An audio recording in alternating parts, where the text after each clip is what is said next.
آج انشاءاللہ جو ہمارے بیان کا موضوع ہے کہ کربلا کا انسیڈنٹ، عظیم و شان یہ واقعہ، عبرتناک واقعہ، جب بھی سنتے ہیں دل غمزدہ ہو جاتا ہے، عقلیں بھی حیران ہو جاتی ہے کہ اتنا بھی ظلم کوئی کر سکتا ہے۔ لیکن ہم نے نارملی جتنے واقعات کربلا کے سنے کہ امام حسین کی شہادت تک ہم نے سنا، مگر بعض اوقات بہت سو کو یہ نہیں پتا ہوتا کہ اس کے بعد کیا کیا ہوا۔ کربلا کا جو واقعہ ہے یا اس واقعے کے بعد ان یزیدیوں کا کیا بنا، امام حسین رضی اللہ تعالیٰ عنہ ان کے قافلے والوں کے ساتھ کیا کچھ پیش آیا، اور پھر اس پورے واقعے سے مجھے اور آپ کو لیسن اور سبق کیا ملتا ہے۔ میں نے اور آپ نے اپنی زندگی میں اس پورے واقعے کے بعد تبدیلی کیا لانی ہے، یہ آج ہمارے بیان کا ٹاپک ہے۔ امام حسین رضی اللہ تعالیٰ عنہ اور ان کے رفقا جس بے دردی کے ساتھ، جس ظلم و جفا کے ساتھ شہید کیے گئے، اس کی تو مثال ہی نہیں ملتی ہے۔ شاعر لکھتے ہیں نا، جن کو دھوکے سے کوفہ بلایا گیا، جن کو دھوکے سے کوفہ بلایا گیا، جن کے بچوں کو پیاسا رلایا گیا، جن کی گردن پہ خنجر چلایا گیا، اس حسین ابن حیدر پہ لاکھوں سلام۔ اللہ پاک امام حسین اور ان کے قافلے والوں پر کروڑوں رحمتوں کی بارش نازل فرمائے اور ان کے فیوز و برکات سے ہمیں بھی مالا مال فرمائے۔ امام حسین رضی اللہ تعالیٰ عنہ خود سراپا کرامت ہیں۔ شاید بہت سے کو یہ نہیں پتا کہ امام حسین کی ولادت بھی کرامت تھی۔ آپ کی ولادت 6 ماہ کے حمل سے ہوئی ہے، یعنی جب آپ پیدا ہوئے تو آپ کی والدہ کے شکم میں آپ اونلی 6 منتھ رہے تھے۔ دنیا میں صرف 2 شخصیات ایسی ہیں جو 6 منتھ کی پریگننسی کے بعد پیدا ہوئے اور حیات بھی رہے، وہ ایک امام حسین رضی اللہ تعالیٰ عنہ اور ایک اللہ کے نبی حضرت یحییٰ علیہ نبینا علیہ الصلوۃ والسلام۔ تو گویا امام حسین کی پیدائش بھی کرامت تھی، لیکن جب یہ مارکہ ہو گیا اور امام حسین رضی اللہ تعالیٰ عنہ کے سر انور کو جسم سے الگ کر دیا گیا تو اب کرامتوں کا ظہور ہونا شروع ہو گیا۔ سر سے ہی آپ کے سر انور سے کرامتوں کا ظہور ہونا شروع ہوا۔ پہلی کرامت کا ظہور یہ ہوا کہ جب آپ کے سر انور کو نیزے پر اٹھایا گیا تو آپ کے سر سے تلاوت قرآن کی آواز آنا شروع ہو گئی، آپ کے ہونٹ ہلنے لگے اور سر انور تلاوت قرآن کرتا تھا۔ میرے شیخ طریقت امیر اہل سنت کیا خوب فرماتے ہیں، تلاوت ہو تو ایسی ہو، عبادت ہو تو ایسی ہو، سرے شبیر تو نیزے پہ بھی قرآن سناتا ہے۔ امام حسین رضی اللہ تعالیٰ عنہ نے وہ نیزے پر جو تلاوت کی ہے، یہ بھی ہم سب کے لیے میسج ہے کہ جسم سے سر جدا ہو گیا مگر شوق تلاوت جدا نہیں ہوا۔ مگر آج اپنے آپ کو پنجتن کا غلام کہلانے والے، اپنے آپ کو اہل بیت کا محب بتانے والے، ان کی نیاز بنانے والوں سے میرا سوال ہے، بہت اچھی بات ہے، منقبت بھی پڑھنی چاہیے، نیاز بھی بنانی چاہیے، شربت بھی بانٹنا چاہیے، دیٹس گریٹ، لیکن کیا یہی امام حسین سے محبت ہے؟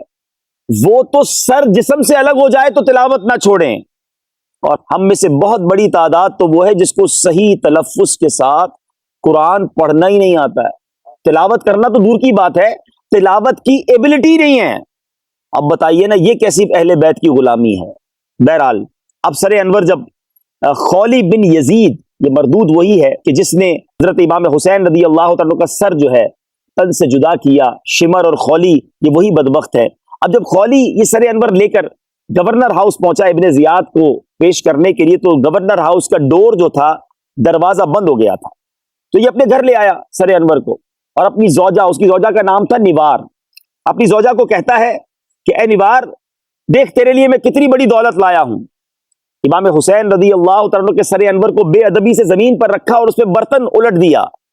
وہ عورت عاشق اہل بیت تھی، کہتی ہے بدبخت، لوگ مال و زر لاتے ہیں، تو نبی کے نواسے کا سر لایا، آج کے بعد میرے تیرے ساتھ رہنا ہی نہیں ہے۔ یہ کہہ کر وہ اپنے بچھونے سے اٹھی اور سر انور کے پاس تعظیم کے ساتھ بیٹھ گئی، اور پھر اس کا بیان ہے کہ خدا کی قسم میں نے دیکھا کہ ایک نور آسمان سے مسلسل اس برتن پر برس رہا تھا اور سفید پرندے اس کے ارد گرد منڈلا رہے تھے۔ جب صبح ہوئی تو خولی بن یزید یہ سر انور لے کر ابن زیاد کے دربار میں لے گیا. اللہ اکبر. میرے میٹھے اسلامی بھائیوں, گویا سر انور پر بھی انوار و تجلیات کی بارش ہوتی رہی. سیدی اعلیٰ حضرت لکھتے ہیں نا, تیری نسل پاک میں ہے بچہ بچہ نور کا, تو ہے عین نور, تیرا سب گھرانہ نور کا. بہرحال میرے میٹھے اسلامی بھائیوں, اب آپ کے سر انور کو جب لے جایا جا رہا تھا تو قریب ہی ایک گرجا گھر تھا جو کرسچنز لوگوں کی عبادت گاہ ہوتی ہے. تو ایک نصرانی تھا, وہ دیکھ رہا تھا کہ یہ یزیدی اپنے نبی علیہ الصلوۃ والسلام کے نواسے کے سر کو لے کر جا رہے ہیں.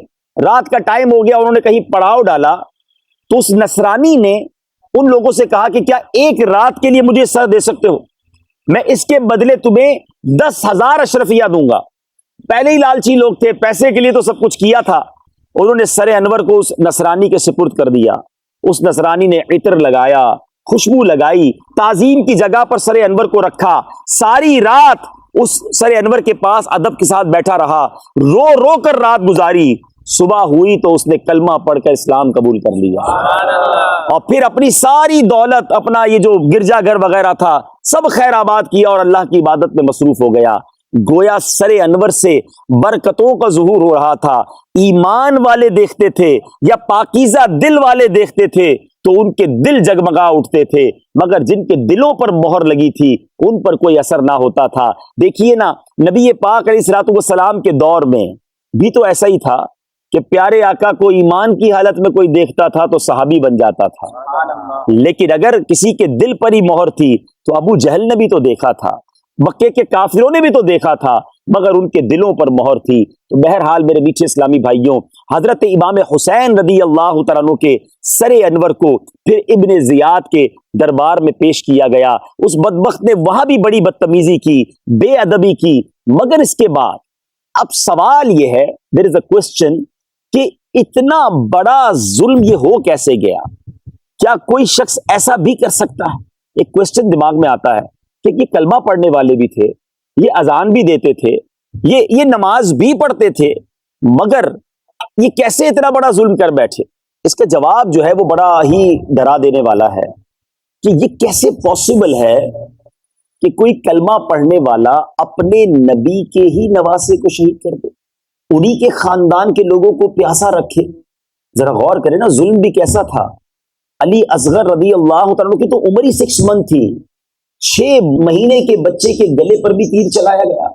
حضرت علی اکبر رضی اللہ تعالیٰ کے بارے میں آتا ہے کہ آپ ہم شکل مصطفیٰ تھے صلی اللہ تعالیٰ علیہ وسلم, جوان ایسے کہ نبی پاک کا شبیہ نظر آتی تھی, انہیں بھی شہید کیا گیا. اس قدر ظلم کیسے ہو سکتا ہے؟ ریزن کیا تھا؟ تھوڑا ریزن تلاش کرتے ہیں. تو ریزن یہ ملتا ہے کہ ان کو لالچ دی گئی تھی. یزیدیوں کو یہ کہا گیا تھا کہ تم یہ معاذ اللہ انہیں شہید کر دو یا گرفتار کر کے لے آؤ تو تمہیں گورنری دی جائے گی, تمہیں پیسے دیے جائیں گے. اس کا مطلب یہ ہے کہ جب لالچ آ جائے نا تو انسان وہ کچھ کر گزرتا ہے جس کے بارے میں امیجنیشن بھی نہیں کی جا سکتی ہے. اور نبی پاک علیہ الصلوۃ والسلام کی حدیث پاک بھی موجود ہے. میرے آقا علیہ الصلوۃ والسلام فرماتے ہیں کہ 2 بھوکے بھیڑیے, اب ذرا سمجھیے گا, ہنگری ولف, بکریوں کے ریوڑ پر چھوڑ دیے جائیں. اب بھیڑیے بھی بھوکے ہوں اور بکریاں پورا ریوڑ ہو تو کتنی چیڑ پھاڑ کریں گے. آقا فرماتے ہیں 2 بھوکے بھیڑیے بکریوں پر چھوڑ دیے جائیں, وہ اتنا نقصان نہیں پہنچاتے جتنا کہ مال اور مرتبے کا لالچ انسان کے دین کو پہنچاتا ہے. یعنی انسان کو جب مال کا لالچ ہو جائے نا, جب مرتبے کا, اقتدار کا لالچ آ جائے, پھر وہ اندھا ہو جاتا ہے, پھر وہ کچھ کر گزرتا ہے جس کے بارے میں سوچا بھی نہیں جا سکتا. اس لیے میں بات کیوں کر رہا ہوں کہ ہم یزیدیوں کی جب بھی بات کرتے ہیں ان پر لعنت ملامت کرتے ہیں, واقعی کرنی چاہیے, وہ بڑے گناہ گار ہیں, ان کو تو پتا چلے گا جب اللہ کی بارگاہ میں پیش ہوں گے جو ان کی سزا ہوگی. لیکن ہم اپنے بارے میں سیٹسفائی نہ ہو جائیں کہ جناب انہوں نے تو بہت بڑا ظلم کیا, ہم تو بہت ٹھیک ہے, ہم تو اچھے ہیں. لیکن جب لالچ آنکھوں پر آتی ہے نا, انسان پر پردہ ڈال دیتی ہے, پھر وہ کچھ کر گزرتا ہے. اور آج کی کچھ ایگزامپلز بھی آپ کو دوں گا کہ آج کیا کچھ نہیں ہو رہا ہے لالچ میں. ایک اور جگہ حضرت سیدنا حسن بصری راوی ہیں, مرسلن مروی ہے, حب الدنیا رأس کل خطیئۃ فرماتے ہیں دنیا کی محبت ہر برائی کی جڑ ہے. یہ پہلا لیسن آج کے بیان کا لے کے جائیے گا کہ دنیا کی محبت دل میں گھر کر گئی نا تو پھر مارے جائیں گے. پھر وہ غلطیاں انسان کرتا ہے کہ اس کے بارے میں بندہ سوچتا رہ جاتا ہے. اب آج کے دور کی ذرا بات کر لیں کہ آج کے دور میں ملاوٹ نہیں کرتے چند سکوں کے لیے لوگ, تھوڑے پیسے ہی ہے نا, مگر ان چیزوں میں ملاوٹ کرتے ہیں جن سے بندے کی جان جا سکتی ہے. دوائیوں میں ملاوٹ, یہ چند سکوں کی خاطر بندہ سوچتا نہیں کہ دوائی بیمار کھا رہا ہے اور میں نے ملاوٹ کروں گا تو وہ مر جائے گا. تو کیا جواب دے گا اللہ کی بارگاہ میں؟ یہ لالچ ہی تو یزیدی طریقہ ہے نا. لوگ کہتے ہیں جناب حسینی طریقے پر زندگی گزارنی ہے, تو لالچ کرنے والا خود غور کر لے کہ میں حسینی طریقے پر لائف گزارنا ہوں یا یزیدی طریقے پر زندگی گزارنا. اب آئیے آگے, کھانے پینے کی چیزوں میں ملاوٹ. اچھا, اس کے بعد جب ہوس انسان پر حاوی ہوتی ہے, ایک ہے گناہ کی لالچ, دنیاوی لذتوں اور نفسانی خواہشات کی لالچ, جب اس کی ہرس آتی ہے تو انسان حیوان سے بدتر ہو جاتا ہے. کیا ہم نے نہیں سنا کہ چھوٹے چھوٹے بچوں کے ساتھ کیسے واقعات, زبان بھی ساتھ نہیں دیتی ہے. جب ہم ایسی نیوز پڑھتے ہیں تو سمجھ آتی ہے کہ کوئی انسان نے یہ کام کیا یا حیوان نے کیا, مگر کبھی کبھی جب سنتے ہیں تو سر شرم سے جھک جاتا ہے کہ کلمہ پڑھنے والا بھی تھا, مسلمان بھی تھا, تو یہ کیا ہوا اس کے ساتھ؟ آنکھوں پر پردہ آیا, ایک گناہ کرنے کی لالچ ایسی اسے آ گئی. تو مجھے اور آپ کو ڈرنا ہے یزیدیوں کے اس انجام سے اور ان کے اس اقدام سے. مجھے اور آپ کو ڈرنا کیا ہے؟ اللہ سے توبہ کرنی ہے, معافی مانگنی ہے کہ مولا کبھی میری زندگی میں ایسا وقت نہ آئے کہ مجھ پر لالچ ایسا گھیرا ڈال دے کہ میں ایسا گناہ کر بیٹھوں کہ پھر اس کے بعد منہ دکھانے لائق نہ رہوں, تیرے غضب کو دعوت دینے والا نہ بن جاؤں. کیا مذہبی حلیہ اور کیا غیر مذہبی حلیہ, کسی کو بھی سیٹسفائی نہیں ہونا ہے کہ جناب بس اب میں نیک بن گیا تو اب نیک ہی رہوں گا. بڑوں کو شیطان نے بہکایا اور وہاں لا کے مارا ہے, وہاں جا کے پھنسایا ہے. بندہ سوچے تو اس کی عقل حیران ہو جاتی ہے. صرف ایک ایگزامپل دوں گا ورنہ ایگزامپلس تو بہت ساری ہیں. بلم بن باعورہ, یہ وہ شخص تھا جس کو اسم اعظم کا علم تھا. یہ زمین پر کھڑے ہو کر لوح محفوظ کو دیکھ لیا کرتا تھا اور یہ دعا کرتا, ہر دعا قبول ہوتی, مستجاب الدعوات تھا. اس کے ساتھ کیا ہوا؟ پیسوں کا لالچ دے کر بنی اسرائیل کے لوگ آئے. دیٹ از گریڈ, یہ ہے لالچ. سمجھو اس بات کو, یہ انسان کو, بڑے بڑے نیک پارسا آدمی کو برباد کر دیتی ہے, اور جو پہلے ہی لالچ میں مبتلا ہے اس کو تو نہ جانے کیا حال ہوتا ہوگا. لوگ آئے, کہا اے بلم بن باعورہ تیری دعائیں بڑی قبول ہوتی ہیں, تجھے اتنا مال دیں گے کسی طرح حضرت موسیٰ علیہ الصلوۃ والسلام کے خلاف بد دعا کر دے.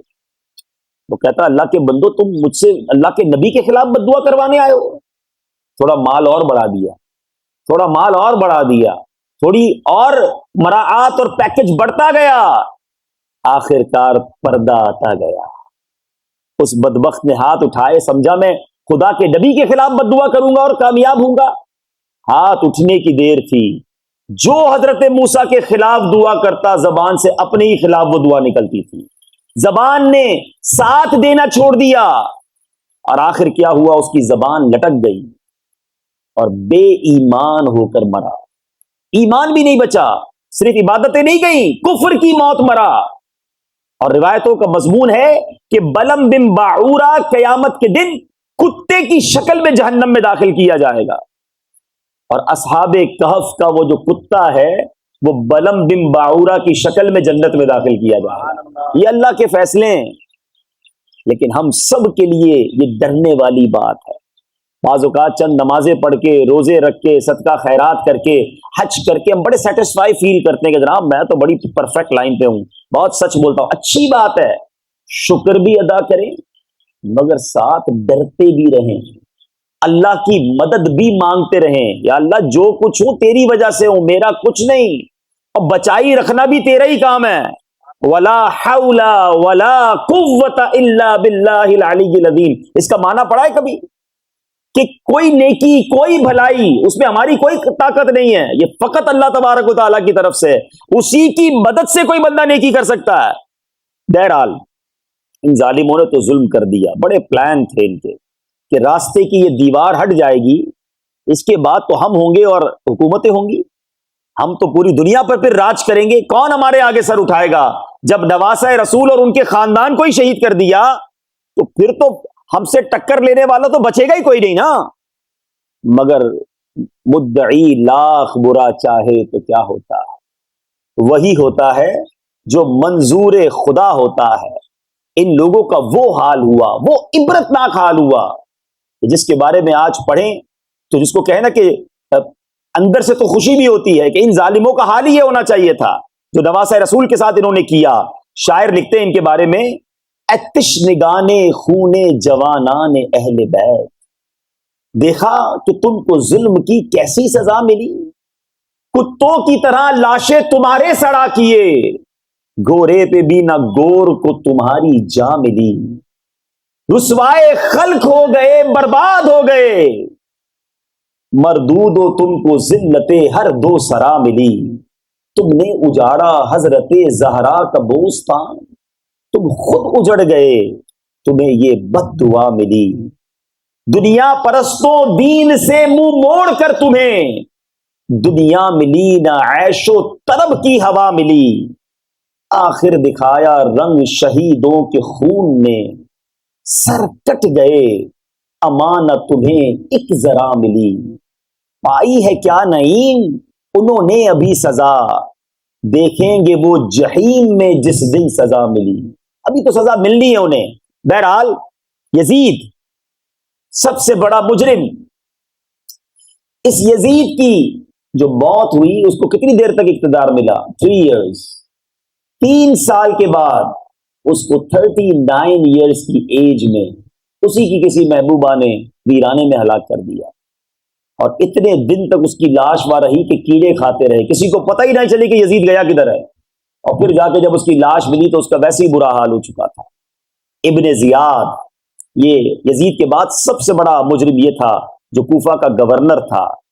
اس کے ساتھ کیا ہوا کہ اس کو بھی اور اس کے ساتھ ہزاروں کوفیوں کو مختار ثقفی نے آرڈر دیا کہ جتنے لوگ امام حسین رضی اللہ تعالیٰ کے قتل میں اور ان کی شہادت میں شریک تھے سب کو ہلاک کیا جائے. کسی کے ہاتھ پیر کاٹے گئے، کسی کا گلا کاٹا گیا اور ان سب کو مار دیا گیا. ابن زیاد کے ساتھ تو ایسا ہوا، ذرا سوچئے، ٹھیک 6 سال بعد 10 محرم الحرام ہی کو وہی دن تھا اس کو ذلت کے ساتھ مارا گیا اور اس کا سر کاٹ کر پھر کوفہ کے اسی محل میں لایا گیا جہاں امام حسین کا سر انور لایا گیا تھا، وہیں لایا گیا. امام حسین کے سر پر انوار و تجلیات کی بارش ہو رہی تھی، اور جب کوفہ کے صدارتی محل میں ابن زیاد کا سر لایا گیا تو شور مچ گیا کہ دیکھو کیا آیا ہے، کیا آیا ہے. اور دیکھا تو ایک بہت بڑا سانپ آیا جو کبھی ابن زیاد کے نتنے میں داخل ہوتا، کبھی اس کی آنکھوں میں، کبھی اس کے چہرے میں، اور اس شخص کو اس ذلت کے ساتھ موت ملی. تو بتانا مقصود یہ ہے کہ ظالم کا انجام ہمیشہ برا ہوتا ہے. ظالم سمجھتا ہے میرا کوئی کچھ بگاڑ نہیں سکتا، میرے پاس بڑا پاور ہے. 22,000 لوگ تھے نا اس کے پاس، تو سامنے تو 72 کا قافلہ تھا. ذرا سوچو کہ ظالم بظاہر جیت بھی جائے تو بھی ہار اسی کا مقدر بنتی ہے. یہاں بھی ایک میسج دینا چاہوں گا، جب انسان کے ساتھ مقام ہوتا ہے تو ساتھ ساتھ شیطان اس کے دل میں تکبر بھی ڈال دیتا ہے، اس کو یہ زوم ڈال دیتا ہے کہ تیرا کوئی کچھ بگاڑ نہیں سکتا. یہ چھوٹے آدمی ہوتے ہیں، غریب لوگ، تیرا کیا بگاڑیں گے، جو کرنا ہے کر لو. لوگوں کے ساتھ جب گارڈز ہوں، دوست یار ہوں، کوئی عہدہ ساتھ لگا ہوا ہو تو وہ کہتا ہے میرا کوئی کچھ نہیں بگاڑ سکتا. یاد رکھیے گا، غریب آدمی آپ کا بگاڑ کچھ نہیں سکے گا، مظلوم شاید آپ تک پہنچ بھی نہیں سکے گا، مگر اس کے پاس ایک ایسی چیز ہے کہ جب وہ دل سے پکارتا ہے نا تو وہ عرش تک جاتی ہے، اور مظلوم کے ساتھ اللہ ہو جاتا ہے. اور جب اللہ ہو جائے پھر ظالم کا انجام بہت برا ہوتا ہے. پھر ایسا بدلہ لیا جاتا ہے اللہ کی قدرت کی طرف سے، پھر ظالم کو سر چھپانے کے لیے جگہ نہیں ملتی. جب وہاں سے رسی کھینچی جاتی ہے نا پھر سب کچھ برباد ہو جاتا ہے. تو ہمیشہ ہمیشہ مظلوم کی ہائے سے ڈرنا چلتا ہے. میں نے ڈانٹ دیا تو کیا ہوا، جھاڑ دیا تو کیا ہوا، 2-4 گالیاں نکال دی تو کیا ہوا، 2-4 تھپڑی لگائے تھے نا، چھوٹا آدمی ہے، مسئلہ نہیں ہے. مسئلہ ہے اگر کسی کا دل توڑا ہے نا، جب اس نے ہاتھ اٹھانے ہیں تو تمہیں جگہ نہیں ملنی ہے. یہ ہمیشہ یاد رکھنا. کسی ملازم یا آپ کے کسی امپلائی یا آپ کے کسی رشتہ دار، کسی غریب آدمی پر آپ نے اس کو جھاڑا ڈانٹا ظلم کیا ہے تو آج معافی مانگ لو. لائف میں کسی کا حق نہ دبائیں، کسی کے اوپر ظلم نہ کریں. یہ واقعہ کربلا کا درس ہے کہ ظالم کا انجام کیا ہوتا ہے. اور اب اس واقعے کا ایک بڑا ہی عجیب ٹرننگ پوائنٹ کہ یہ مختار ثقفی، اس نے کام تو بڑا کمال کا کیا کہ سارے یزیدیوں کو، جن جن لوگوں نے امام حسین اور ان کے رفقا کو شہید کیا تھا، ظلم کیا تھا، چن چن کر مروایا. مگر اس بدبخت کے اوپر کیسی بدبختی آئی کہ اس نے آخر میں خود نبوت کا دعویٰ کر دیا اور یہ بھی بے ایمان موت مرا. یہ کہتا تھا مجھ پر وحی نازل ہوتی ہے. تو اب ہو سکتا ہے کسی کے ذہن میں سوال پیدا ہو کہ اتنا محب اہل بیت اور اس کا خاتمہ ایسے ہوا. تو یہ وہی بات جو میں نے شروع میں کہی تھی کہ بلم بن باعورہ کا حال کیا تھا. ایسے بہت سارے واقعات ہیں اور روایتوں کا مضمون ہے کہ اللہ تعالیٰ چاہے تو اپنے دین کا کام کسی فاجر سے بھی لے سکتا ہے، وہ لے لیتا ہے. تو اب یہاں پھر وہی بات آ گئی کہ مجھے اور آپ کو بھی اپنے ایمان کی فکر کرنی ہے، اپنے ایمان کی حفاظت کے لیے دعائیں کرنی ہیں. Most important thing in over life. سمجھیے گا، میری اور آپ کی زندگی میں سب سے پریشس، سب سے قیمتی، سب سے امپورٹنٹ چیز اگر کوئی ہے تو وہ ہمارا ایمان ہے. لیکن انفارچونیٹلی، بدقسمتی سے، ساری قیمتی چیزوں کی حفاظت کی فکر ہے. بارشیں ہو رہی ہیں تو کوئی اپنی دکان کی فکر کر رہا ہے، کوئی اپنی گاڑی کی فکر کر رہا ہے، کوئی جناب کسی طرح سے کیا بچانے کی کوشش کر رہا ہے. ٹھیک ہے، اچھی بات ہے، اپنی چیزوں کی حفاظت کرنی چاہیے. لیکن ہم میں سے کون ہے جس نے آج پورے دن میں یا پورے ہفتے میں اللہ سے یہ دعا کی ہو، یا اللہ میرا ایمان بچائی رکھی ہو، میرا ایمان کہیں مجھ سے نہ چھن جائے. اصل میں بعض لوگوں کا یہ ذہن بن گیا ہے کہ ایمان بس ایک بار مل گیا اب تو ٹھیک ہے، مسلمان ہوں تو اب مسلمان ہی بنوں گا نا. اللہ کرے ایسا ہی ہو جائے. ایک حدیث تو آپ سب کو یاد ہوگی، انما الاعمال بالنیات. ٹھیک ہے نا، ایک حدیث تو بڑی مشہور ہے کہ اعمال کا دار و مدار نیتوں پر. ایک اور حدیث پاک ہے، انما الاعمال بالخواتیم، کہ اعمال کا دار و مدار خاتموں پر ہے. خاتمہ ایمان والا نہیں ہے. جتنے روزے رکھے، جتنی نمازیں پڑھی، جتنے سجدے کیے، جتنے صدقے کیے، سب ختم، demolish, finish, null and void. اگر کوئی شخص بغیر ایمان کے دنیا سے جاتا ہے، اس کا کوئی عمل اس کے کام نہیں آئے گا. اس کا مطلب یہ ہوا کہ ایمان پر مرنا یہ بہت ضروری ہے. ایمان بچا کے رکھنا ہے. تیرے صدقے میں آقا سارے جہاں کو دین ملا، مگر نبی پاک کی دعا کیا ہے؟ یا مقلب القلوب ثبت قلبی علی دینک. اے دلوں کو پھیرنے والے، میرے دل کو اپنے دین پر ثابت قدمی عطا فرما. یہ نبی پاک کا انداز ہے. اور ہم غلامان مصطفیٰ گناہگار، ہم میں سے کس کو فکر ہے کہ ایمان کے لیے ہم کبھی دعا کریں؟ خدا را اس کی فکر کریں. مسلمان بھی دائرہ اسلام سے خارج ہو سکتا ہے. یہ ہے مجھے اور آپ کو سمجھنے والی بات. اب سوال یہ پیدا ہوتا ہے کہ مسلمان کیسے دائرہ اسلام سے خارج ہو جائے گا؟ ہاں، یہ سمجھنا ضروری ہے. اس کے لیے دو تین چیزیں ہیں. ایک تو یہ ہے کہ گناہ کی کثرت. جو شخص کنٹینیو گناہ کرتا ہے نا، مسلسل اللہ کی نافرمانی کرتا ہے. روایتوں کا مضمون ہے جب بندہ ایک گناہ کرتا ہے اس کے دل پر ایک بلیک ڈاٹ لگا دیا جاتا ہے. اتنے گناہ کر لیتا ہے انسان کہ پورا دل ہی سیاہ ہو جاتا ہے. اب اس پر کوئی ہدایت کی بات اثر نہیں کرتی. ایسے کئی لوگ ہوتے ہیں جن سے آپ اللہ رسول کی بات کرو مذاق اڑانا شروع کر دیں گے، نماز کی بات کرو بات ہی نہیں سنیں گے، دل بالکل سیاہ ہو چکا ہوتا ہے. تو گناہ کی کثرت یہ ایک سبب ہے ایمان کے چھن جانے کا. سیکنڈ ریزن جو بڑا تیزی سے پھیل رہا ہے وہ ہے زبان کی بد احتیاطی. جس کے منہ میں جو آتا ہے، اللہ یہ کہتا ہے، اللہ یہ فرماتا ہے، قرآن میں یہ لکھا ہے. بھائی کہاں لکھا ہے تمہیں پتا ہے؟ کچھ بھی نہیں پتا. بس دوستوں میں بیٹھے اور قرآن و حدیث میں بحث شروع کر دینی ہے. ایک الف میں نہیں آتا اور اپنی طرف سے کبھی اللہ رسول کا نام لے کر باتیں کر رہے. سوچتے نہیں جو چیز قرآن میں نہیں اس کو قرآن میں شامل کرنے کا مطلب کیا ہوا؟ آپ کو قرآن میں اضافہ کر رہے ہیں. آپ مفتی ہیں, آپ عالم ہیں, آپ مفسر ہیں, آپ ہیں کون؟ اپنی زبان کو قابو میں رکھے. کبھی اللہ کے بارے میں, کبھی فرشتوں کے بارے میں, کبھی دوزخ کے بارے میں, کبھی جنت کے بارے میں مذاق اڑائی جا رہے ہیں. اچھا پھر اس کے بعد دوستوں کی گیدرنگ میں اب آج کل چٹکلے بن گئے, کامیڈی شو کلپس آتے ہیں, اور اس میں جناب جس کی جو مرضی ہے مذاق اڑا رہا ہے, جہنم کا, جنت کا, فرشتوں کا, اور لوگ ہنس رہے ہیں. یہ وہ بے ادبیاں ہیں, یہ وہ گستاخیاں ہیں کہ بعض اوقات بندے کو ایمان سے خارج کر دیتی. سوچئے, یہ جگہ زبان چلانے کی نہیں ہے. We are Muslims, we have boundary. ہماری کوئی باؤنڈری ہے, ہم اس باؤنڈری سے باہر نہیں نکل سکتے. ہماری اوقات ہمیں پتہ ہونی چاہیے کہ کہاں بولنا ہے, کہاں نہیں بولنا ہے. اچھا ایسی باتیں جب ہم کرتے ہیں نا, میرے پاس تو پوری ایگزامپلز ہیں, میں بیان کو بہت طویل نہیں کرنا چاہتا. میں ایمان کے حوالے سے آپ کو ایک بک ریفر کروں گا. یہ بک ہر مسلمان کو پڑھنا ضروری ہے. اللہ سلامت رکھے میرے پیر و مرشد کو.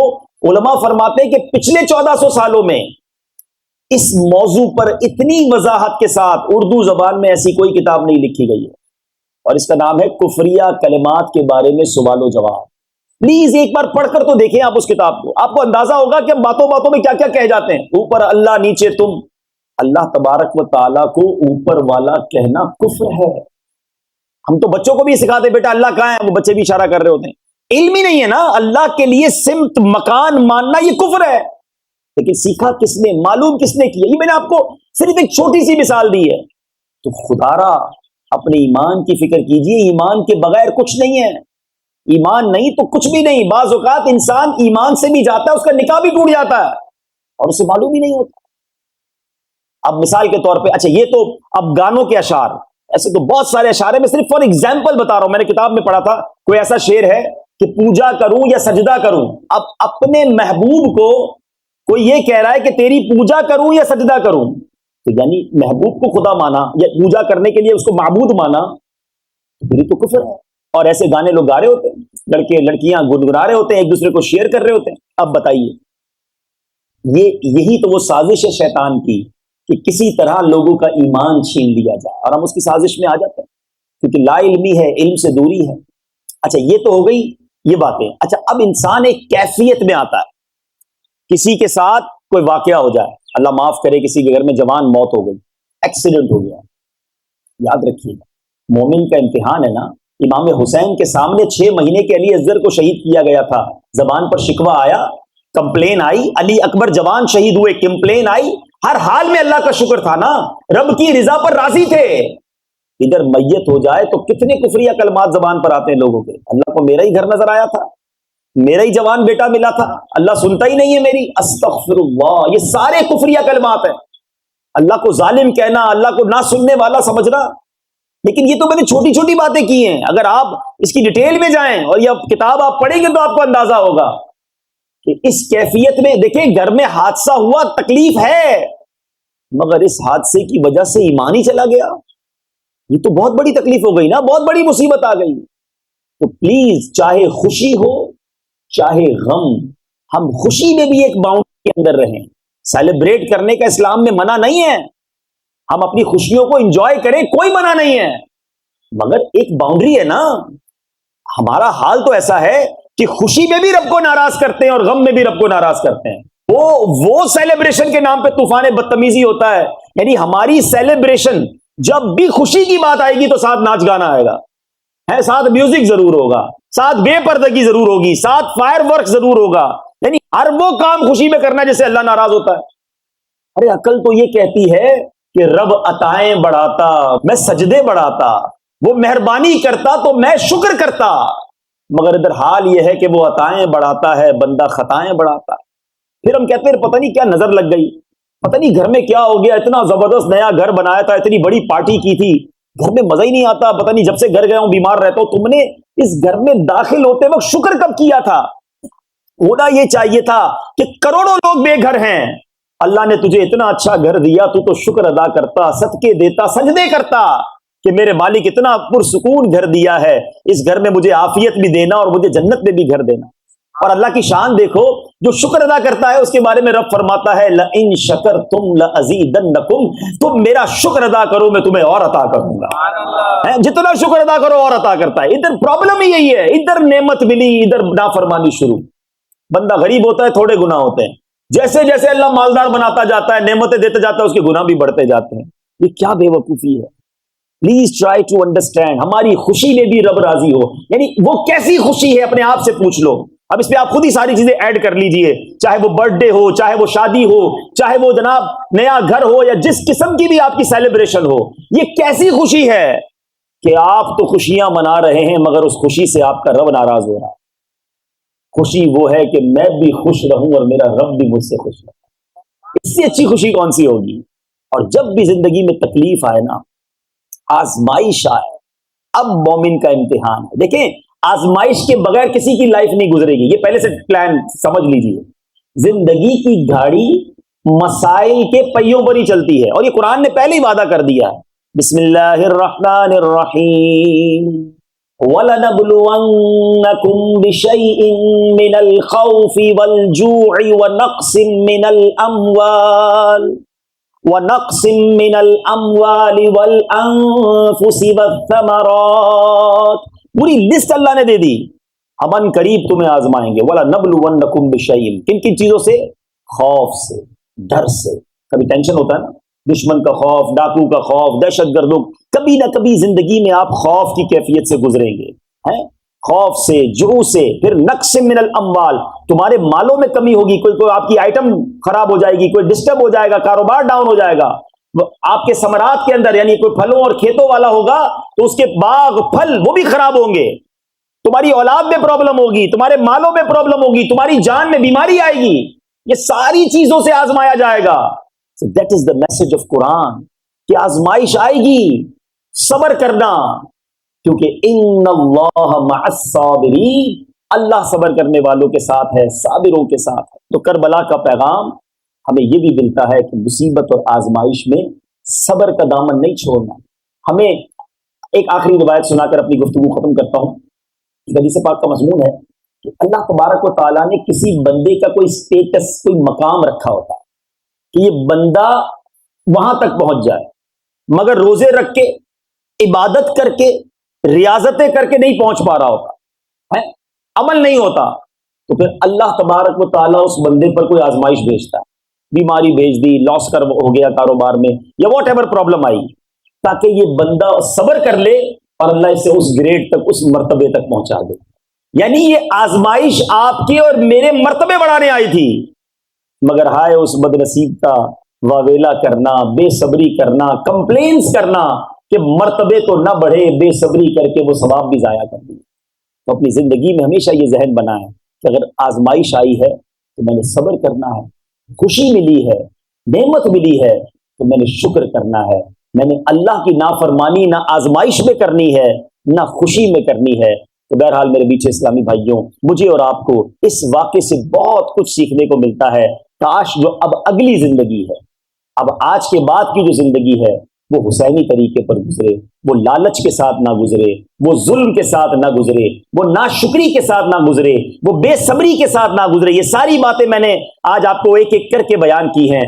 آپ نے اپنی زندگی کا گول بنانا ہے کہ میں نے صابر بننا ہے، میں نے شکر گزار شاکر بننا ہے، میں نے لالچی نہیں، میں نے اپنے رب کا فرما بردار بننا ہے، میں نے ظالم نہیں، میں نے مظلوموں کا ساتھ دینے والا بننا ہے، غریبوں کی غم گساری کرنے والا بننا ہے. اور اب آخری بات یہ بتائیے نا، امام حسین جب دنیا سے گئے، دیٹ ٹائم آپ کس کنڈیشن میں تھے؟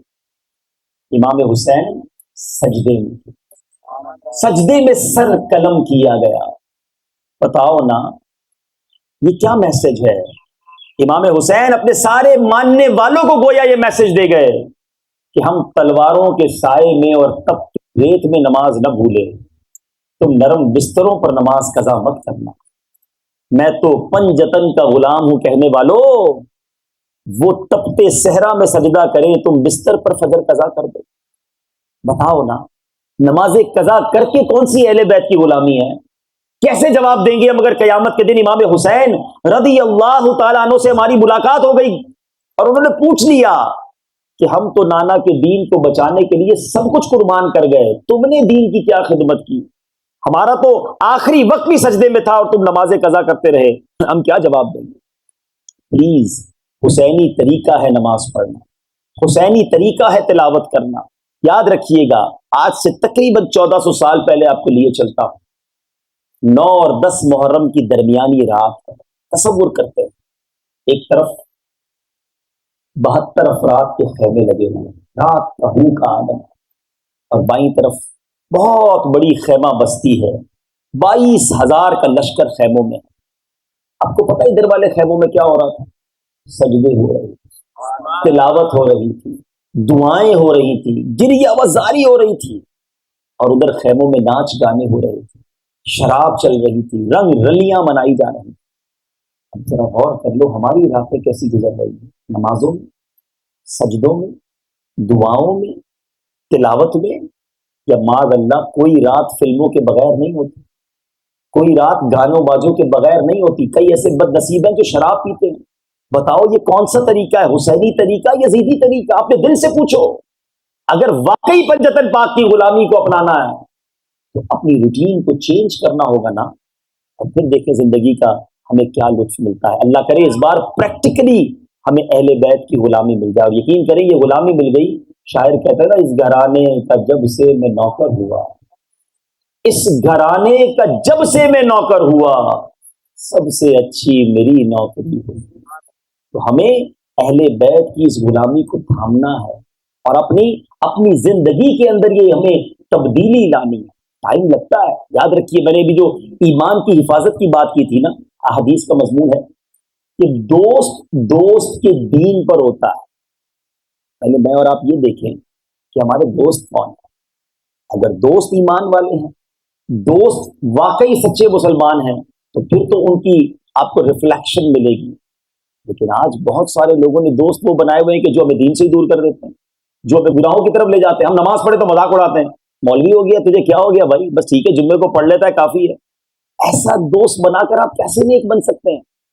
تو مجھے اور آپ کو اگر واقعی آج ہم ڈیسائیڈ کر رہے ہیں کہ یار بس بہت ہو گیا, اب جو حسینی طریقے پر زندگی گزارنی ہے, تو پھر ایک اسٹیپ فارورڈ کرنا ہوگا, اور اپنی لائف میں پہلی تبدیلی پتہ ہے کیا لانی ہوگی؟ انوائرمنٹ چینج کریں, گیدرنگ چینج کریں. شرابی کے ساتھ رہ کر آپ نمازی نہیں بن سکتے. یاد رکھیے گا آپ کو نیک بندہ چاہیے گا جس کی صحبت میں رہ کر آپ نیک بنیں گے. اچھوں کی صحبت اپنائیے. Please try to understand. بہت تھوڑی زندگی ہے. کتنے لوگ چلے گئے دنیا سے, چھوٹی چھوٹی بات پہ ہم سنتے کہ اتنے لوگوں کا انتقال ہو گیا. ہم سمجھتے دوسرے مر رہے ہیں, میں بھی مر سکتا ہوں جناب. کل کوئی یہ بات کر رہا ہوگا, یار ہمارے ساتھ ہی تھا فلاں بندہ, ہم ساتھ کھانا کھایا تھا, اور رات وہ قبر میں چلا گیا. ایسا ہی ہمارے ساتھ ہوگا. کبھی بھی اچانک چلے جائیں گے, تیاری کر لو جانے کی. کبھی بھی بلاوا آ سکتا ہے. جب کبھی بھی بلاوا آ سکتا ہو نا, تو تیاری کر کے رکھنی چاہیے. جس بندے کا ٹریول کی ڈیٹ ڈیسائیڈ نہ ہو مگر اسے پتا ہے کبھی بھی ٹریول ہو سکتا ہے, تو بیگ ریڈی رکھتا ہے, پاسپورٹ ریڈی رکھتا ہے کہ یار اچانک بھی جانا پڑ جائے, فلاں جگہ کام اٹکا ہوا ہے. بالکل ایسا ہی ہے, ہم سب کے ہاتھ میں بورڈنگ کارڈ آ چکا ہے. We have to fly. کبھی بھی فلائٹ اناؤنس ہو جائے گی کہ جناب آج آپ کی باری ہے, اور یہ آج بھی ہو سکتی ہے. لیکن پرابلم یہی ہے, ہم دوسروں کی میتیں اٹھتے دیکھتے ہیں, اپنے بارے میں سوچتے ہیں. تو آج بس ڈیسائیڈ کر کے جاؤ. بہت ہو گیا, بہت نمازیں قضا کر لی, بہت لوگوں نے بہت سارے گناہ کر لیے. بس اب زندگی گزارنی ہے تو امام حسین کے نقش قدم پر, اہل بیت کے نقش قدم پر گزارنی ہے. میں بھی نیت کروں اور آپ بھی نیت کر لیں کہ آج کے بعد ہماری کوئی نماز قضا نہیں ہوگی. ایسا نہیں ہے, ایسا نعرہ لگائیں کہ شیطان بھی ادھر سے بھاگ جائے. آج کے بعد ہماری کوئی نماز قضا نہیں ہوگی. آج کے بعد حرام روزی کے قریب بھی نہیں جائیں گے. امام حسین کے نیزے پر تلاوت قرآن کے بارے میں سنا ہے, نیت کرو آج کے بعد روزانہ تلاوت قرآن کریں گے. اور اچھی دوستی کی جو بات کی ہے نا, وہ یہی تو ہے کہ آپ اچھے لوگوں میں اٹھنا بیٹھنا شروع کریں. دعوت اسلامی کا مدنی ماحول آپ کو یہ موقع دیتا ہے کہ جب آپ سنتوں کے عامل لوگوں کو دیکھتے ہیں تو آپ بھی سنت پر عمل کرنا آپ ایزی فیل کرتے ہیں. اللہ پاک ہم سب کو عمل کرنے کی توفیق عطا فرمائے. آمین بجاہ نبی الامین صلی اللہ علیہ وسلم. میرے